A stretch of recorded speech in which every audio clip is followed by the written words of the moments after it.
In this video, I'm going to be discussing some basic recommendations for women who are exercising while pregnant. These are just the basic information. You really should be seeking information from your medical professional if you're watching this to try to get that information.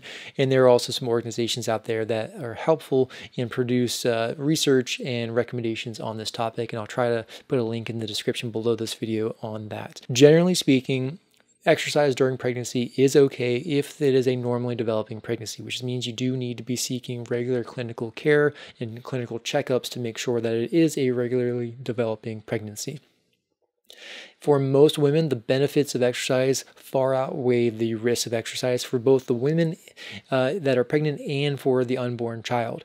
All right, so consult your clinician prior to beginning or continuing exercise to make sure, again, that it is a normally developing pregnancy, and continue to get treatment throughout your pregnancy to make sure that it stays a normally developing pregnancy.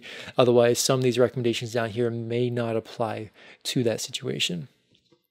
Generally speaking, mild to moderate exercise of at least 3 days per week is recommended. Avoid exercise intensities that are very high and that are beyond the exercise intensities that were used prior to pregnancy. So if you did not exercise prior to being pregnant, you can still start exercise, but you probably want to keep it in the mild to moderate intensity range.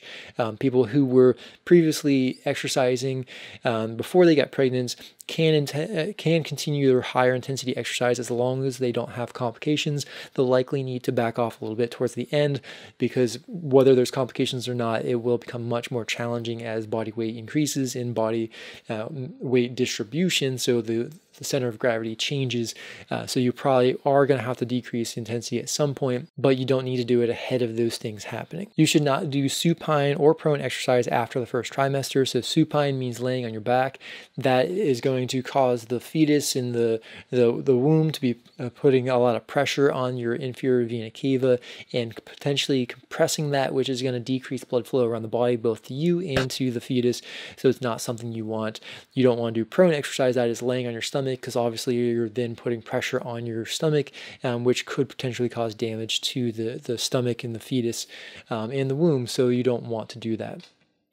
Avoid situations that require a lot of balance. Think cycling, for instance, because if you were to fall, so as you become in later and later stages of pregnancy, your center of gravity moves and your balance does change, and that can take some adaptation that probably hasn't occurred yet for most women, because it's a pretty quick process.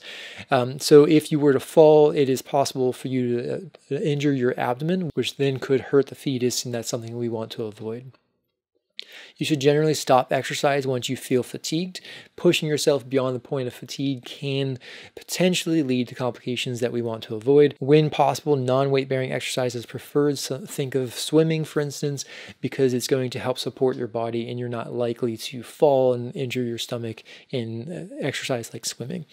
Ensure you have adequate caloric intake. So that does not mean to excessively consume calories, but you do want to make sure that you are replacing the calories you burn during exercise.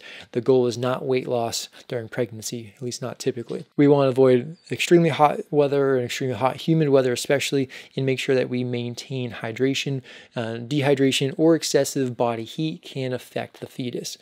We also want to make sure that once we are past the pregnancy, that we resume our pre-pregnancy exercise routine in a gradual manner. So postpartum exercise routines should be should approach what you did pre-pregnancy, but you do need to give your body time to heal, and you want to make sure that you progress slowly so you don't end up with an injury or some sort of issue related to the postpartum period. One more note here about exercise during pregnancy: avoid anything where there's going to be a difference in the pressure placed on your body. So don't scuba dive, that increases the pressure placed on your body, and don't go to high altitude in order to exercise. That's going to lower the pressure on your body. Both of these can change the way our body tolerates exercise and also affect our ability to distribute blood around the body and oxygen around the body, which can affect, again, fetal development. As already mentioned, this was just a basic overview of exercise while pregnant, so make sure that you discuss this with a doctor. If you are somebody who are exercising while pregnant